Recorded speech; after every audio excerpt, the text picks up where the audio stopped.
Coming up on the Men at the Movies podcast, I sit down with Steve Kent to talk about the movie Signs. The aliens represent fear for us, and we dive into the different responses to fear in our lives. Do we run to the basement focusing on protection and control? Or do we grow stronger through our fear, learning to hear the words of our Father? Slow down. Breathe. I'm here with you. Swing away, Merril, and let's discover God's truth in this movie. The movies and stories we love are gateways to see ourselves and God in new ways. Every great story borrows its power from a larger story, the story that's written on our hearts and woven into the fabric of our very being.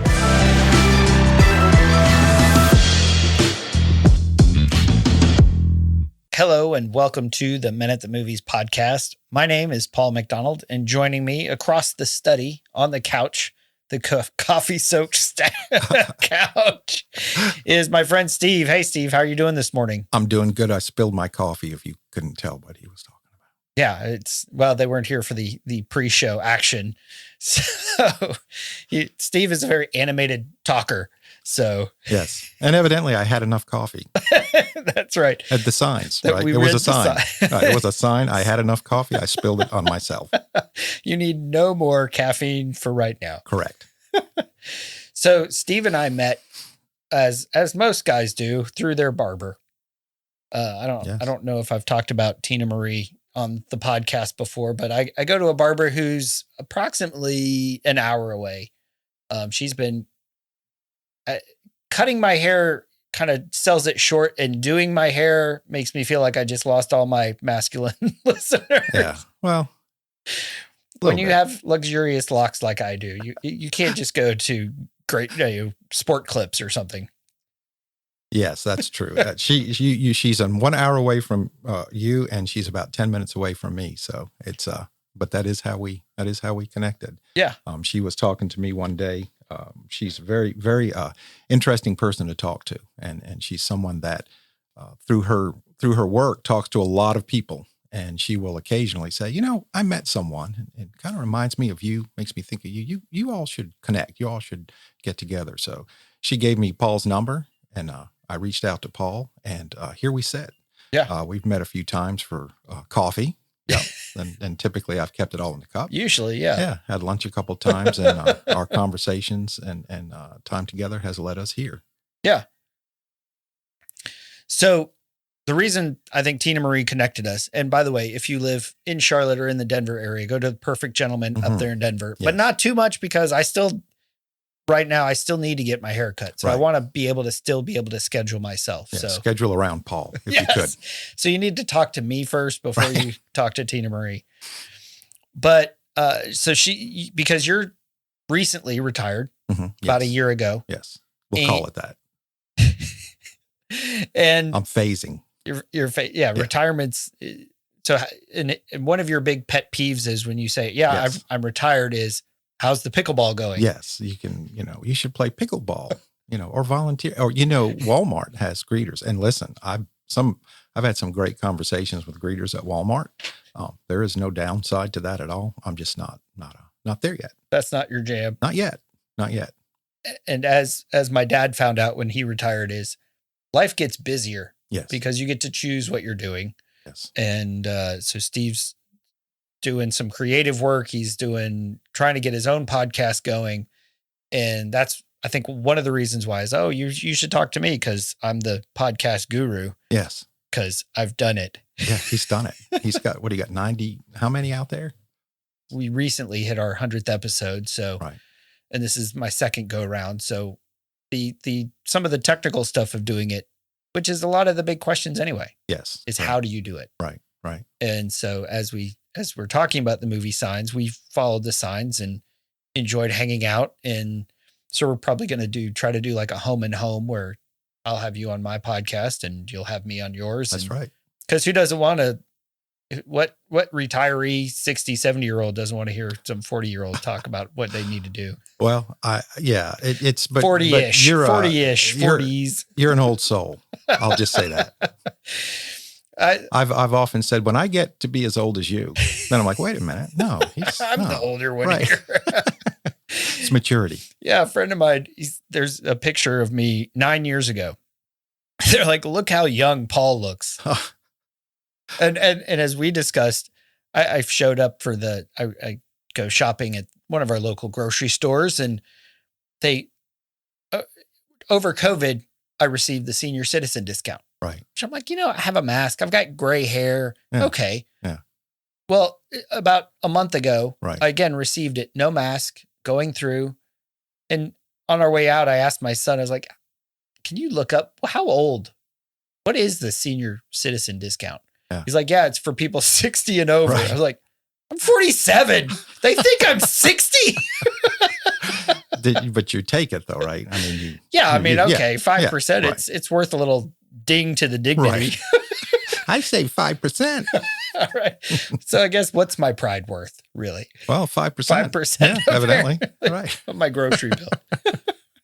That could be dollars. Yeah. Could be dollars worth. Dollars. Yeah. Right. Ones of dollars. Right.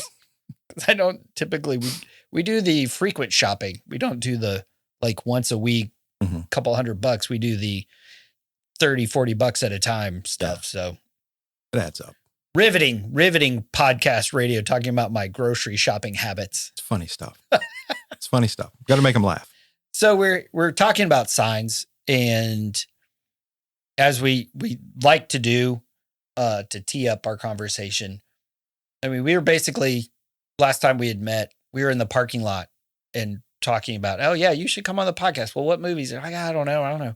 And you mentioned Signs. Mm-hmm. Yes. And I think you said you've watched about 3 or 4 times in the couple of weeks since then. Yeah, it's better every time I see it. So what is it that jumps out? What is it? Why did you love Signs? Why did you want to talk about it? Why this movie? And there's a lot of reasons that I like Signs. I think for me, one of the reasons that it resonates with me so much is one of the things that I say, and people that know me have heard me say it. At times we get so caught up in what goes on around us, and I'll say the fear of what goes on around us, that we don't pay attention to those times. To me, and we miss what we should be getting in those moments. Okay, when we're put in moments of stress, of fear, more than likely, I'm not going to say more than likely, that's a time in our lives where there's always a lot to learn. So when I watched Signs, I looked at Signs overall and the big picture of what this movie is, accepting it, that it started at this time in these people's lives to another, to a short period of time. Because I think the whole thing took place like in 3 days, I think, a very short period of time. Yeah. That the aliens entered into these people's lives. And I take the aliens as fear, not a physical thing. I don't look at them as they represent demons or monsters or aliens. I just look at it as fear. Fear entered these people's lives. And watching how they reacted and the things they went through when fear entered their lives really, really just resonated with me. I saw myself in that. I saw other people in that. When fear comes in, do I run to the basement? And they did. After all was said and done, they ran to the basement. Yeah. So is that a good thing, a right thing? I'm not going to say that it's not. I mean, I've never encountered aliens. Maybe I would be in the basement too, right? So I'm not judging it like really as that movie. We might all watch that movie and say, well, yes, I would have done the same thing. But looking at the movie from a different angle, I see it as how do we live our lives? How do we react to fear? And it challenges our strength. It challenges our faith, but it also challenges, and I'm going to use an odd word, our repetition, right? How do we do things over and over and over again that it's muscle memory? Right. Okay? Our patterns, our habits. Patterns, right. Yeah. I think it really tests those because we shouldn't be under fear every day. We shouldn't be wanting to run to the basement every day. But when fear comes, does it strengthen our reflexes? Does it strengthen what we do every day, or does it totally blow it apart and sends us scrambling off in 1,000 different directions and run into the basement to hide? So yeah. I took that from the movie, that that resonated with me. I think that matters to the listeners. That matters to us because we live in a society that's pretty fear-based these days. Right. You know, whether it's the recent COVID, the economic stuff, political stuff, all the things that you see, you know, whether, there's the clickbait or the commercial, the news, find out how this water is going to kill your child next. Mm-hmm. Or tomorrow night at 11 is like, wait, I got to wait 36 hours to find out what's going to kill my child. Right. But this idea of how does fear impact our lives? Right. How do we respond to it? Obviously this is, a 20-year-old movie. We're going to spoil it. So if you haven't seen it, this is one of those that I don't want to ruin it for you. So if you haven't seen it, go see it. Right. Because I don't want to, very much like Sixth Sense, also by M. Night Shyamalan. Close. Right. I can't, names are hard. Well, some. Some. Steve's pretty easy. Bob Smith.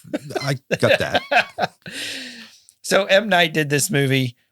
He did The Sixth Sense. And those are two movies that you need to see it without being spoiled the first time. Mm-hmm. So if you haven't seen it, go see it.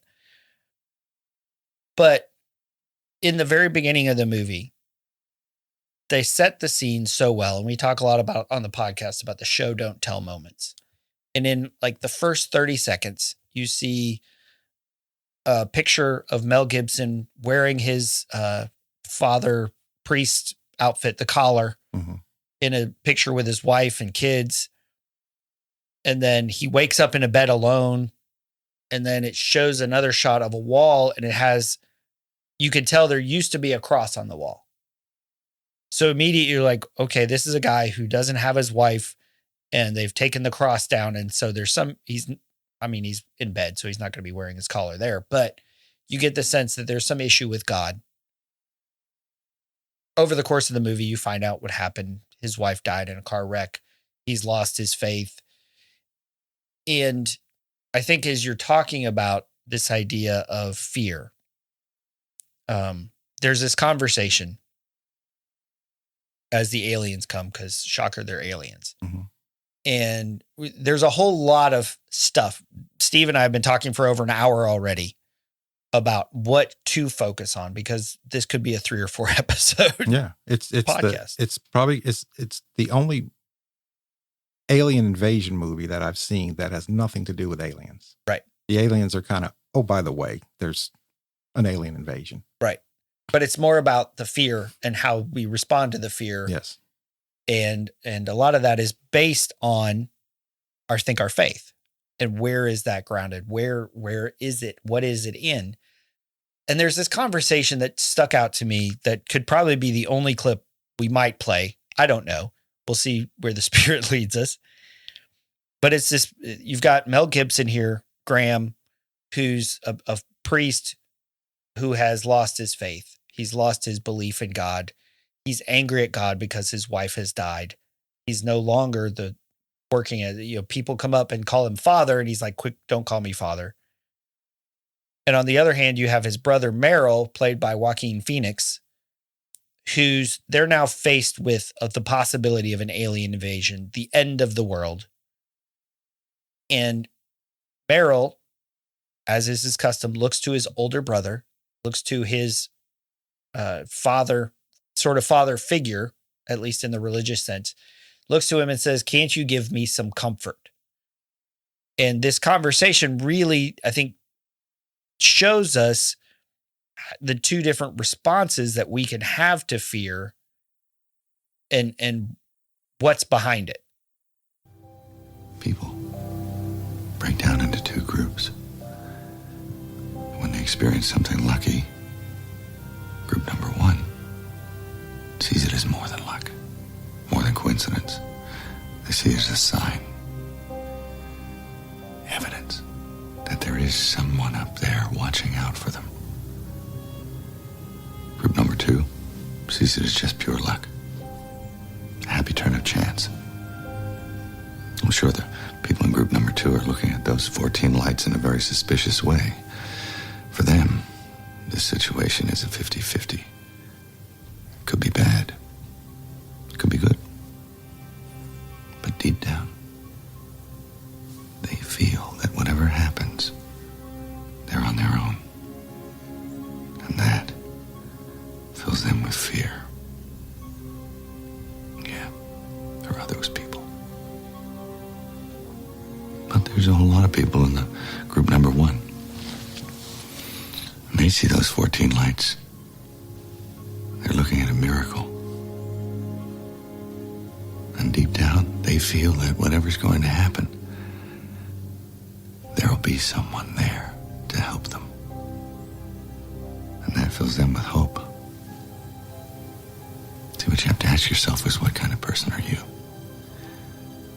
Are you the kind that sees signs, sees miracles? Or do you believe that people just get lucky? Or look at the question this way.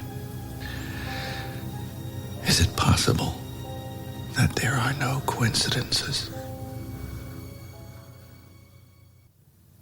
I never told you the last words that Colleen said before they let her die.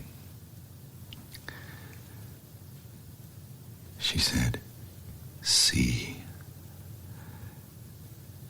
And her eyes glazed a bit. And then she said, "Swing away." You know why she said that? Because the nerve endings in her brain were firing as she died. And some random memory of us at one of your baseball games just popped into her head.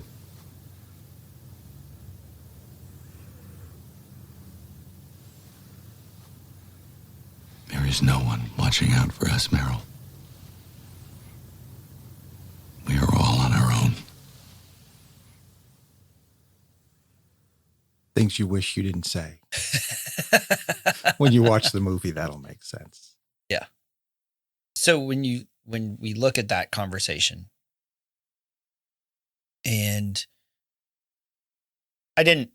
there's not a lot of context to this, because I don't think there needs to be, because it can mean more. Right. Because when we've experienced trauma, whatever that looks like, right? And as a global society over the last several years, there's been a consistent level of some sort of trauma, some sort of fear battering down the doors of our house. Right.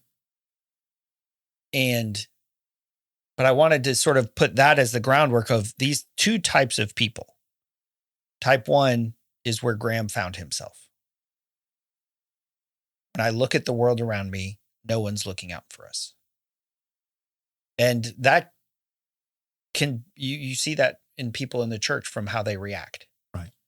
And again, when we're talking about reading the signs, looking at the signs, what are the signs of someone who's living in fear?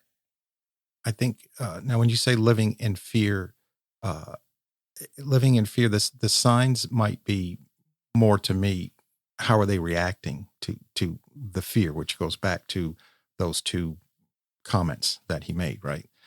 So you walk through life, and when things happen and you believe that, or I believe that when we believe that there is a reason for this happening, there is a bigger purpose. We are not alone, which is what the second group says, is basically we're alone.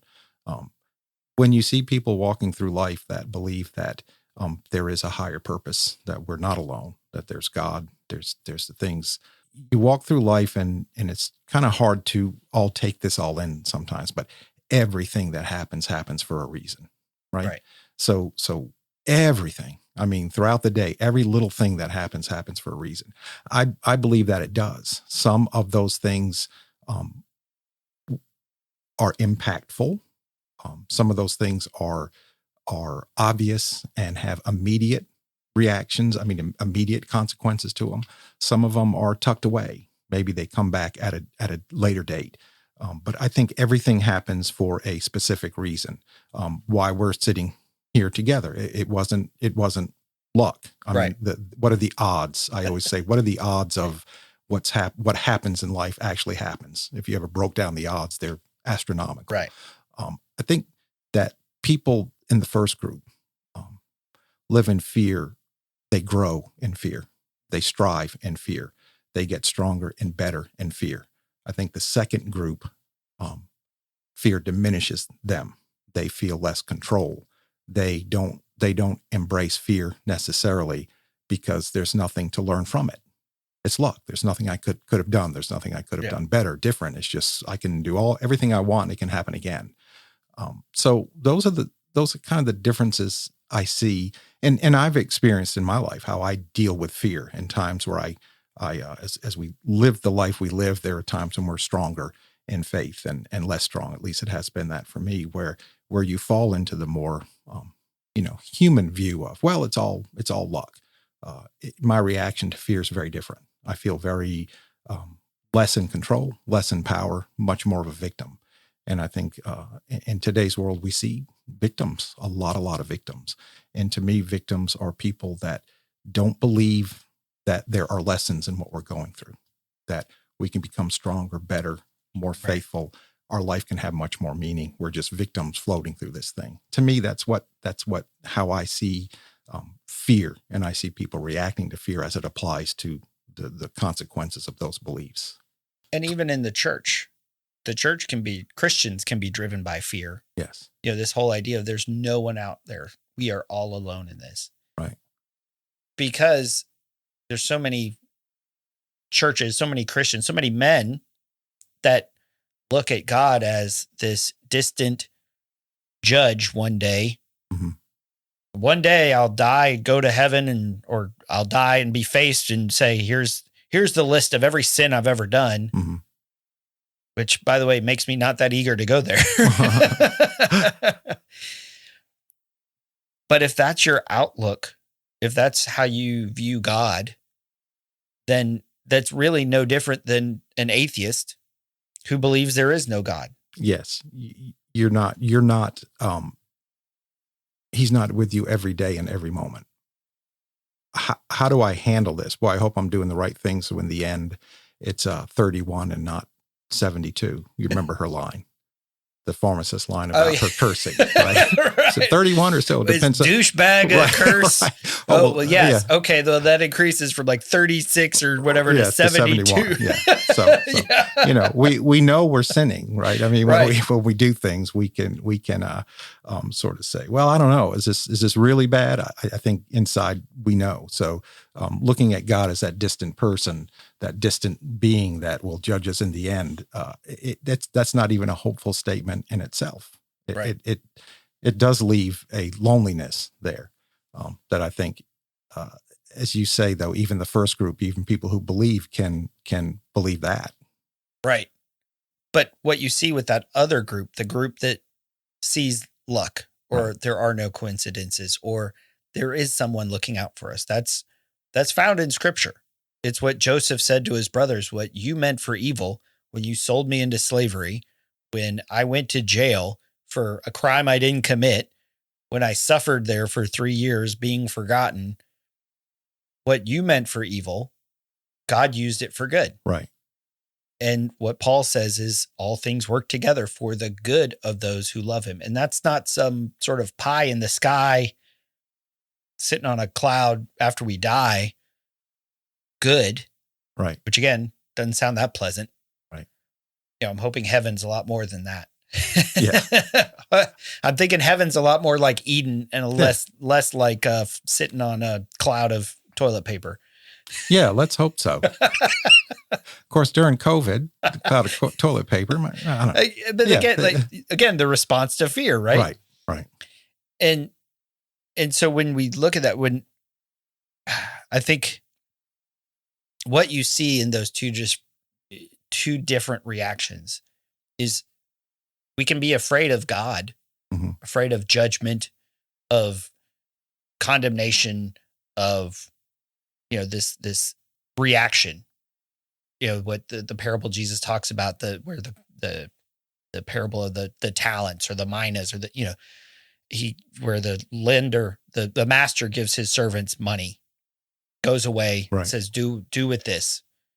And you see one takes 5 talents and turns them into 10. One takes 2 and turns it into 4 or something. And then there's one who has one. He's like, I knew you to be a severe man. I knew you to be a hard man. And so I hid it. I didn't do anything with it because he was afraid of the master. Right. And I think what pulls us out of fear, and fear can sort of split us. And what you see, I want to sort of dive into this idea that we see in this movie of the identity. Specifically, Graham was, and I don't know what church it was, so I'm going to call him priest. Mm-hmm. So he was father. People would say, Father, how are you doing today, Father? And he's like, don't call me Father. And that didn't diminish the fact that he was, in fact, father. He had 2 kids. Right. But because of his grief, because of his fear, because of his loss of faith, you mentioned hiding in the basement. Right. Because there's that scene towards the end where they hide in the basement, they barricade themselves in from the aliens. But that's really a picture of what Graham had done for 6 months in his own heart. Right. Of hiding in the basement of his heart. Mm-hmm. And withdrawing from his children who needed him to be father while the community kept calling him father. Yeah.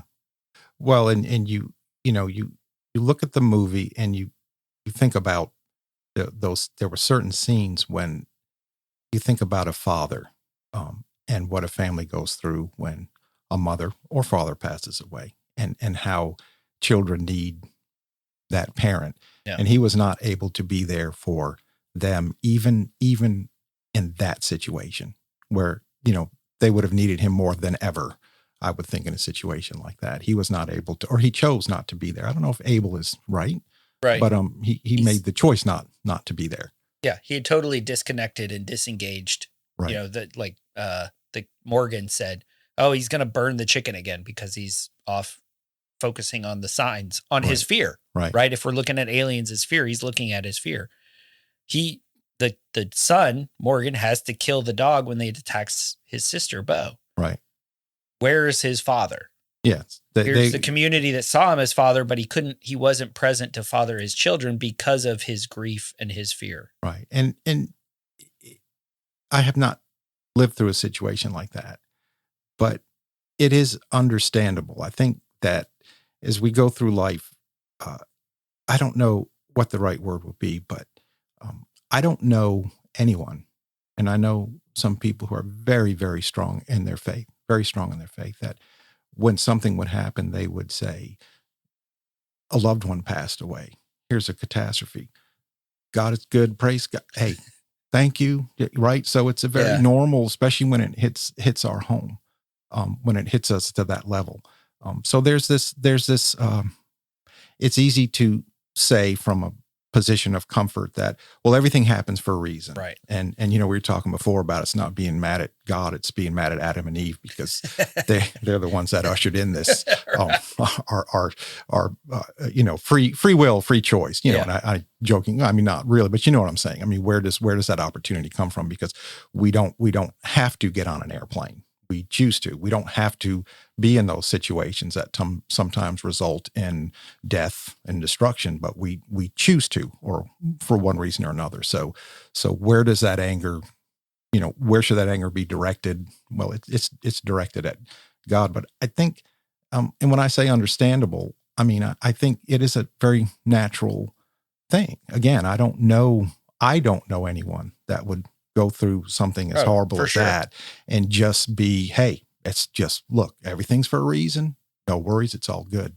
I think that when we talk about the journey of our lives, journey is a word I don't like that much, but when we think about that, there are times that we fall, right? And I think that's always going to be the case. Right. So it's not a matter of how many sins we have at the end of it all. It's a matter to me of when we fall, how far and how fast do we get back up and back straight. So his, in the movie, his wife died. I thought it was 2 years. Was it 2 years? 6 months. 6 months. Yeah. Okay. I misread that. So looking at him in that spot is really, it's funny to say acceptable, but I totally get it. And you just have to accept it for that movie because we have nothing before that. We don't know what he was like before that. And it really took, in this case, it took, oddly enough, an alien invasion to get him back where he wound up being, get him back where he evidently or should be. Right. We're not really judging Graham. Right. I think that maybe the judging part would be, hey, and what you see from the community is a guy who's grieving the loss of his wife would absolutely need some time away. Right.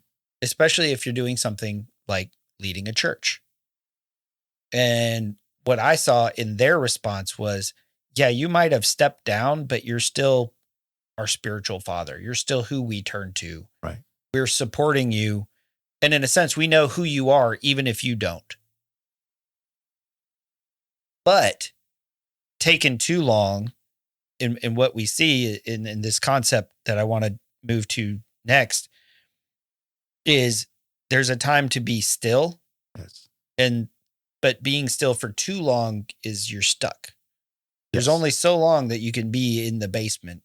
Correct. And what we see in this situation is a man who's sort of, because he's completely shut himself down, like that scene that we both thought was funny when they think the alien's outside, but they think it's somebody else. And Merril says, go out and act crazy. He's like, explain, act crazy. Yes. Like, why do you need that explained? Like, he is that disengaged, but that's what fear does to our ability to think. Well, and I think that, that moment in that movie did expose a little bit about how little we knew about that character, because that said tons about that character and the type of person that he very well could have been before this happened. Mm-hmm. Probably not someone who joked around a lot. Might have been pretty, and I've met people like that. Yeah. People say they have no sense of humor. I don't know if that's the case, but they're pretty tight, pretty hold things in pretty tight. And that scene, I just really, I just felt sorry for him for a second, because it's like, really, I mean, wow, that's, even though these horrible things are happening, it's, you're probably going to be a more full person after this gets done, because you really don't know how to just act crazy. Right. Like, I don't have it's like, who hasn't been insane with rage before? Yes. And obviously he didn't, because it's like, I don't know how to do this. Right. Because he had so completely shut down because of his fear and his grief. Right. And the grief is one thing. Grief is natural. It's not normal, because that's not how God created the world. Right. But it's how we respond to the brokenness of the world. Right. It's a natural response. But moving from grief into fear is that moving from stillness where God honors our grief. That God counts our tears. It talks about, and he holds them. Jesus showed compassion. Jesus wept. He grieved with us. And I think he grieves with us when we go through these things. But he had allowed the fear, probably fear of losing his children, because the natural response is something like that happens, the loss of a wife in a random accident. Mm-hmm. And even his wife, even as she's dying there, she says, it was God, there's a purpose in this. Mm-hmm. But when we get stuck, we shut down, we lose the capacity to think rationally, and we try to control and manipulate the situation. Yes. You saw throughout the movie, for a vast majority of the story, Graham refused to accept what was actually happening. Right. And not only him, I mean, even the other characters in the movie. We talked a little bit about Merril, and when you look at the adults in the room, so to speak, because it pretty much happened in a room. That was another thing about that movie is very much, 80% in the house with those four people. But he could not allow himself, or didn't allow himself to and you brought it up too, be childlike in the sense of, wow, I mean, aliens, but could this be? It was absolutely not. And I don't know how and we talked a little bit too about talking about the children in the room, and I might be going off a different direction, but one of the things that I brought up was what struck me was the situation where, so if you look at it again from a step back, this fear enters these people's lives. How do they each react? They each react differently. The one, the child, the son, Morgan, he went and got a book. Yeah. A book about aliens, right? Odd thing to do in an alien invasion, but he did it. And I think it's that childlike wonder, and I'm going to use immaturity, maybe incorrectly, but immaturity that allowed him to think, hey, if these are aliens, I'm going to learn about them. I want to see what can we do. The adults who could not enter that place of, wow, aliens, what if? This is a hoax. Yeah. This is definitely make-believe. not, right? And it's not so much a comment about aliens as it is just about being childlike. Yeah. Right. Wondering, having wonder. So the son gets a book, and it just struck me very interesting that in this book there were answers, there were explanations and answers to what was going on around them that addressed the fear. Didn't solve it, but educated. So maybe people would know how to deal with it or what they were dealing with. So the adults in the room, Graham for the most part, really ridiculed him for this book. I mean, laughed at it, made fun of the guy's name that did it. You remember the scene where he walked in and they were wearing the hats? Well, they learned about the hats through the book, right? So he laughed not only at the book, but he laughed at them and what they were doing. And that's very personal, right? I mean, you're laughing at, my dad's laughing at me, he thinks I'm silly, right? And his response to the book, and then it struck me as then the next adult in the room was Merril, who was much more childlike, right? Much more childlike. Even the way they both got out of bed that morning when they heard the scream, right? He woke up, Merril goes flying out of bed, but so he was much more childlike in his acceptance or belief in things, not belief, but the way he viewed things. So he was kind of the second adult in the room to start reading this book. He put on the tin hat, right? Yeah. And it wasn't really for Graham. It wasn't until there was a point in the movie where he had hit the wall. I mean, it was aliens, right? There's no, I mean, that's it. It was proven, right? Prove it. Yeah. Right. Well, it was proved that he went to the book to look for answers. He said, what does it say in the book? Right. And I just thought that was also, science, talking about science. Yeah. And then how often we see ourselves, right, in the book, right? So we can read the Bible and it's like they're talking about us, right? Because they're talking about human nature and they're talking about people, and that's what we are.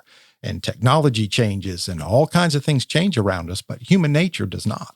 Right. And that's hence your podcast. I mean, any story that exists already existed, right? Right. So we see ourselves in that book. You go, oftentimes you hear a sermon, it's like, why is he talking about me, right in front of all these people? How does he know, right? So we see ourselves in that. And he turns to that page and there's their house and there's the three bodies, and he saw himself in that book. Yeah. Right. I just thought like, wow, I mean, is it written that way or am I just, putting these things together as we all interpret things? But I thought there was a lot to be said about that and in our journey, that you find this book, and if it's the Bible, then it's a solution. It has answers, right, to the human condition. Right. And how often people will say, well, hey, you're having trouble. Well, here's this book. And people just don't believe it. They'll look at you like you have a tin hat on, right?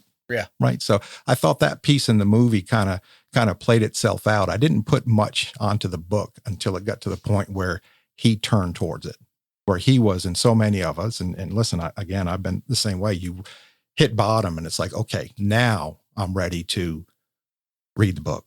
Now I'm ready to go to the authority and find answers. So I thought that was just a very interesting piece of that quite honestly, the first time I saw it, I didn't quite see it that way. Yeah. It was after I watched it a few times. I was like, that's funny because here's the most childlike person went out and got a book that had answers, and the people around him were laughing at him until it hit the fan. And then then he wanted to read the book. And when he read the book, he saw himself in the book. And I think that moment where he saw that house and the three people, I think it resonated with him that, wow, I mean, that's our house. I see myself in here for what that. Yeah. And that's what, it talks, the Bible, it talks about itself, about scripture being a living, breathing document, basically, that the Bible, I've heard somebody put it this way, the Bible reads us, because we take our stuff, our fears, our insecurity, our lack of knowledge about what to do. And it's not going to say, should I take this job or that job? Should I marry this woman or this other woman? That you learn through walking with Jesus, if through the relationship, once you get past the fear. Right. But you look at it and it's a guide, because it offers you, what does it say about this? What does it say about this? And yeah, it may not say, should I marry this woman or this woman? Should I take this job? Should I buy this house? But what are my guiding principles of my life? Right. And God will speak through it. Right. And really, that's when you see Graham shift. There's moments that Graham, who's very shut down, very unemotional, very disengaged, doesn't read people very well. Yeah. But he sees the alien in the cornfield, and you see a response. Yes. When Ray, who's the driver who killed his wife, basically, when he apologizes to Graham, he breaks down. I think when he sees the alien again in the pantry and it, cuts the fingers off and goes home, and he's resigned at that point. Right. He's like, we're going to die. Nothing we can do about it. Let's have this big blowout dinner.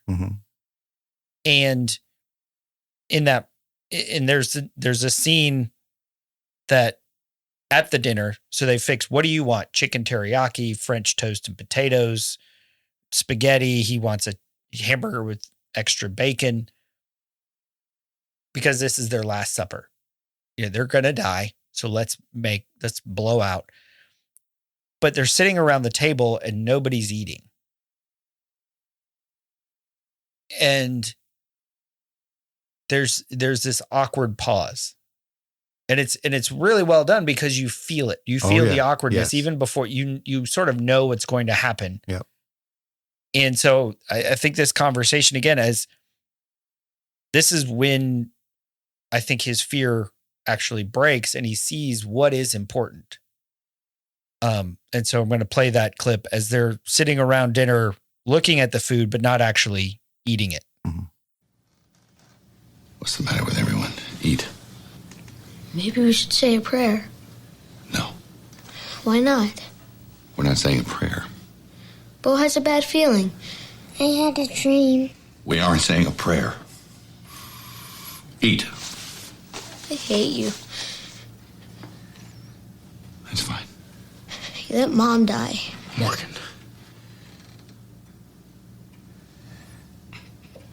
I am not wasting one more minute of my life on prayer. Not one more minute. Understood? Now we are going to enjoy this meal. No one can stop us from enjoying this meal, so enjoy it! Stop crying! Graham. Don't yell at her! And what dad hasn't yelled that at a... Oh, we've all done it. Right? This is a nice family time, so enjoy it. We're going to have fun. You're going to like it. And so then he's like, well, if nobody's going to eat, I'm going to eat. And but then everybody sort of collapses and they come in for a big hug, because they've all held stuff back. But what I really enjoy or appreciate, maybe enjoy is not the right word, is how Morgan's response to his dad was mirroring Graham's response to God. I hate you. Right. You let Mom die. Right. And it wasn't that he didn't have faith. He was just stuck. Yes. Stuck in his anger. Yes. Which caused that fear to grow. And it's only through sort of recognizing that, seeing what's important. And you would see that later in the scene where Morgan's having the asthma attack and he's one, don't take a note. Don't do this again. Because apparently in those moments, he will waste a moment in prayer. Right. There's no atheist in a foxhole, as they like to say. Right. And he says, I hate you. And it was like a powerful connection, a powerful parallel moment of a son talking to his father. Right. That we sometimes, I think, get afraid of. We're afraid to take our fear to God and our hurt and our grief and our anger. Which is why the Psalms are so great, because you see that. You see somebody expressing that because God can take it. Right. And that's when the movie sort of shifts as he comes to grips with it, as he talks Morgan through the breath. And I'm actually going to go ahead and play that clip as well, because what he says to his son as his son is struggling with an asthma attack. And how do we respond when we're in fear? I can't catch my breath. My heart is racing. Right. All the things that Morgan is experiencing. And I think for us, when we experience our fear, I think it's a good message of how God will speak to us to help us get through it. Right. Don't be afraid, Morgan. We'll slow this down together. Feel my chest. Feel it moving in and out. Breathe like me. Breathe like me. Come on. I dreamed this. Stay with me. I know it hurts. Be strong, baby. It'll pass. It'll pass.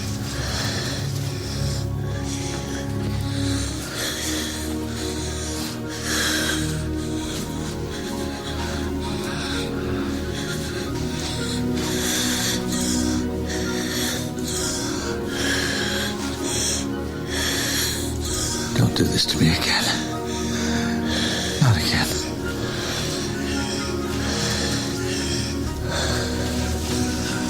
I hate you. I hate you.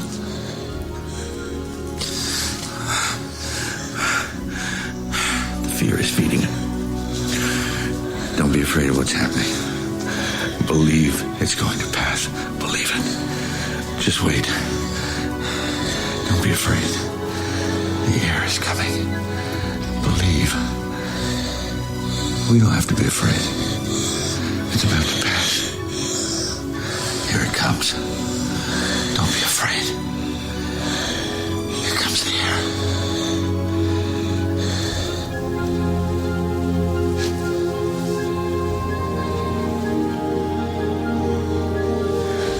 Don't be afraid, Morgan. Feel my chest. Breathe with me. Together. The air is going in our lungs. Together. We're the same. We're the same. If you ever want to explain faith to someone, what is faith? What is it? What does it look like? That's a scene that does that. And it also so reflects what the Father lean on me. Yeah. At the very end, he says, we're the same, right? Isn't that just, yeah. He knows what we're going through, right? Right.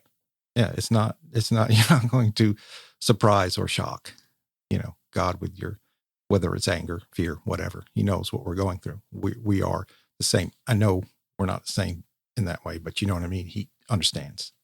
Right. Totally understands. As we talked about before, like if you don't believe Genesis 1, right? But what is it to say in Genesis 1 is God created man in his own image. Yes. Yep. And then Jesus came down to be a man. So in many ways, we are the same. We're not, but we are, right? And that's what Hebrews talks about, Jesus being a high priest who knows life, yes, who struggled just as we do. Yeah. But that idea that fear is feeding it. It was such a beautiful line. Like that little group of lines there is fear is feeding this. Yes. Yeah. slow down, breathe. I'm here with you. Because but it didn't happen until he expressed himself to God. He wasted a minute of prayer. Mm-hmm. Don't do this again. I hate you. But he didn't respond like Graham did upstairs at the dinner table. That's fine. You can hate me. God responded, and I think smiled because he was being honest. Right. Well, and I think in both those scenes, going back to the one when Morgan said, "I hate you," I think the shift that happened after that, and after that experience, you saw what Graham did to his children, for his children. He talked about when they were both born, right? Yeah. And he tied it to the mom, because that's what they needed, right? Through all this stuff, because that wasn't a part of it. He was not able to have that kind of conversation with them. I think sometimes we say things, people say, well, you have to say what you mean. I think sometimes we have to say things that we might not even believe that we mean, right? Yeah. But you have to get it out. I don't know if when someone says, I hate you, I don't know if they really, in both those cases, was it a real hate or was it a word used to express something else? But once the son was able to say that and the father was able to hear it, it changed that relationship. Now, that's not the same as the God relationship. Right. I'm just saying in that situation, when the son said it and the dad heard it, to your point, wow, hate, it woke him up. Yeah. Right. And I don't know if the son really meant it. Maybe he did, but everything changed after that. And it's just funny to me that the first thing in the movie, basically, that they did, that kind of put them into action, right? We're boarding up. They're here. We're boarding up. Throughout this whole panicky time, because I've been thinking this at the movie, it's like, okay, they're on the porch, right? We're gonna start boarding up, and during this time, he's telling these guys, I'm like, man, tell them later, hurry up, board up, get here. But he stopped in these very critical moments. When you talk about wasting time, these very critical moments, and he told them both things that they needed to hear, and was just very, very emotional, loving, deep, caring things. And it wasn't about him. It was about them and the relationship of the mother. It was important for him to connect with them that way.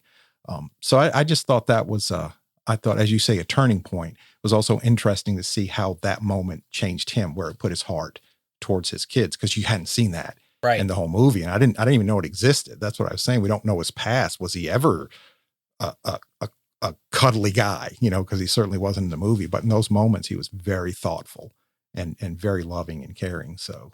Well, and I do think something had shifted because of that scene where Morgan had told Merril, I wish you were my dad. Yes. He felt a gap. Yes. And I think Morgan, the way that Morgan and Graham were interacting was the way that Graham and God were interacting. Right. And where were you when this bad thing happened? Where were you when the dog attacked my sister? I had to stand up. You let mom die. And those were all, Morgan was able to express the emotions that Graham had, but was unable to express them, weirdly, until Morgan did. Yes, and I love that, what you said. But what did the father do to his children in the moment of crisis? He reaffirmed who they were. Yes. He's like, no, this is who you were. You were beautiful, an angel. Your son, you were a dream that I had. You look just how I imagined you. And you meant everything to your mom. Yeah. You were her everything. It was such a touching moment. There were a few in that movie. Again, it's the only alien invasion movie that pretty much it's kind of like, oh yeah, and by the way, there's aliens on the front porch. It's just such it's a great movie that way to tell the stories that are in it. That moment at the table changed the survival mode too, I think, to me. Now, granted, I know the aliens became apparent, they heard them, but all of a sudden it was less about, we're not going to get through this. It's the end of the world, to we're we're going to protect ourselves. We're fighting. It just seemed like that moment woke everybody up, put more passion inside of him because he took over in a way that he hadn't taken. The father. Yes, he took over in a way he wasn't taken over before. Yeah. He was leaving things for other people to do. Right. I'm not, when he was saying, don't call me father, he meant it. Right. I mean, like he meant it in every sense of the word. Don't call me father. I ain't father. I'm not your preacher father, and I'm not your, so he gave up in that moment. You saw him take his place back in that moment where we hadn't seen that in the movie. Yeah. That way. Yeah. And it was powerful. And you saw that as they come out of the basement, again, the parable, as it were, the physical revelation of what was actually happening in his heart, where he was coming out of the basement to become father again. Right. They came out of the basement only to be attacked again, because that's what's going to happen in our lives. Correct. We're going to come out of the basement and we're going to get slapped in the face. Yes. And we thought we survived. Oh, Morgan survived. We're through the crisis. He slept for 12 hours. The fear is gone. But this time, where the poison appears to, Morgan appears to be poisoned. Right. He's not turning to himself, breathe with me, do this. He's saying, no, there's a reason you had asthma. He's seeing, that's what his wife said, see. Yes. He's seeing the signs, telling Merril, swing away. I need you to defend the kids because this is what you're good at. Right. Use all these weird glasses of water. Yes. The daughter had left sitting around the house. Right. But he had asthma, so he wouldn't die in that moment. So if anybody else had gotten poisoned, they would have died. Yes. Yep. But because it was Morgan who had asthma, who had actually had an asthma attack, so his lungs, the way we call it, tight, your lung tubes. Lung tube. Yes, that's the official name. Right. Yeah. They constrict and make it very hard to breathe. So you need something, they call it bronchodilators. It opens up your airway. But he hadn't had that yet. That was the medicine they were going to give him. Right. And that saved his life because according to the movie, it was so constricted, the poison gas couldn't get in. Well, I think when you say that, I think going back a little bit earlier when I talked about when we're in misery and fear, we don't see what we're supposed to see in those moments because we run to the basement. Right. I think that explains really that illustrates kind of where I was talking about that. And what you're saying is exactly right. That was fear. That was horror. Alien holding my son. Right. But he saw, as you said, he saw. And that's what going back to that statement earlier about when misery, when fear, when horror comes into our lives, we don't see, we don't take that moment to see what is happening. What is this? Why is it happening? What can I learn from this? Not to overstate it too much, but often we run to the basement, right? Because we don't want to see it. And I think you describing that scene pulls back in my head what I was trying to say. It's there he was in this moment that they could have all just ran downstairs again, or they could have done any number of things, but he was clear-headed. He was calm. And it even struck me in the movie of how methodical and slow he was. I was like, well, just run across the room and do, but no, he couldn't, because you don't know what that, alien might do. And I might be overthinking that scene. But anyway, the way the scene was given to us is he was very slow and he was remembering what the wife said. And he went down the list and one by one checked those things off. I think that scene resonated with me. It really did. And when fear attacks, yes, we have a choice. Are we going to retreat to the basement, or are we going to take him out to the yard? Like he took him out to the sun. Right. Where are we going to go with the fear when it does attack? Because it's going to. In this world, you will have trouble. We talk about that verse all the time. Yes.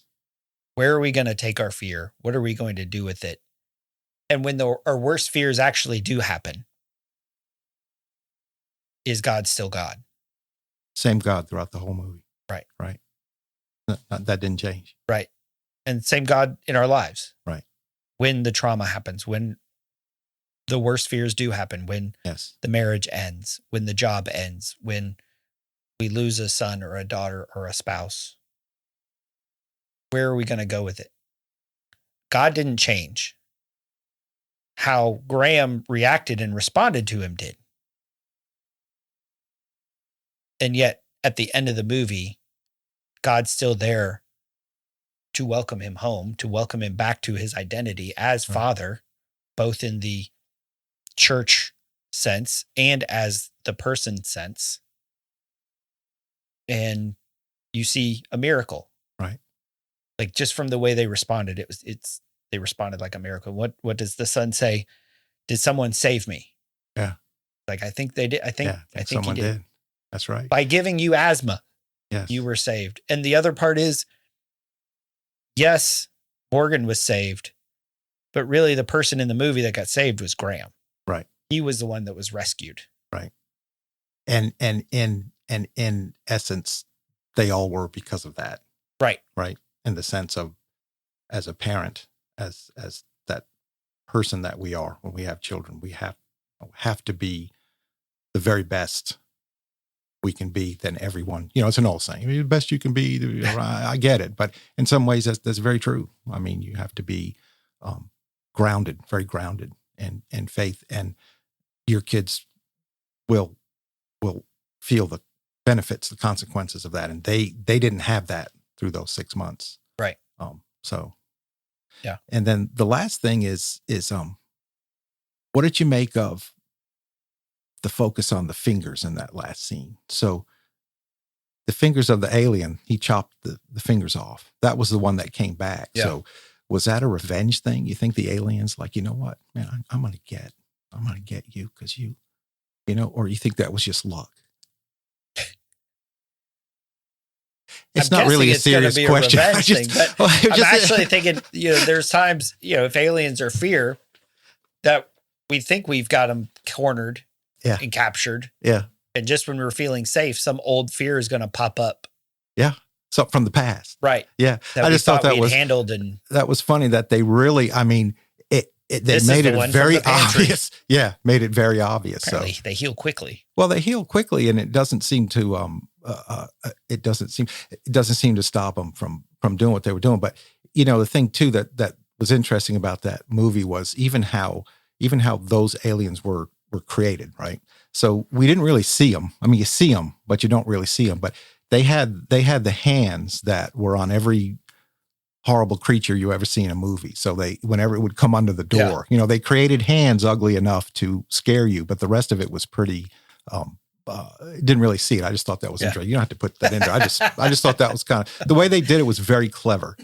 And the scene where you saw the alien in the reflection of the television. Oh yeah. Just very, very clever, with moments that cause real tension. Yeah. I mean, he saw it without just very well done. It's a very well done story. Yeah. I think very well done cinematically.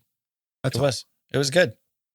So thanks for spending the time with me today. And thank you. Talking about Signs. This has been a movie that a lot of people have talked about wanting to have on the podcast. So glad I could get this knocked out. I hope I was able to add something worth adding. We'll find out.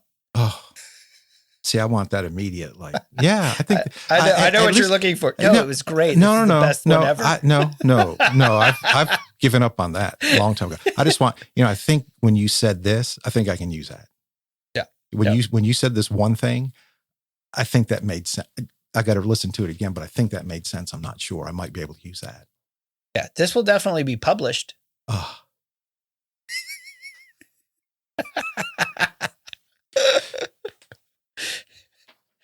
So this has been Paul McDonald and Steve Kent talking about Signs.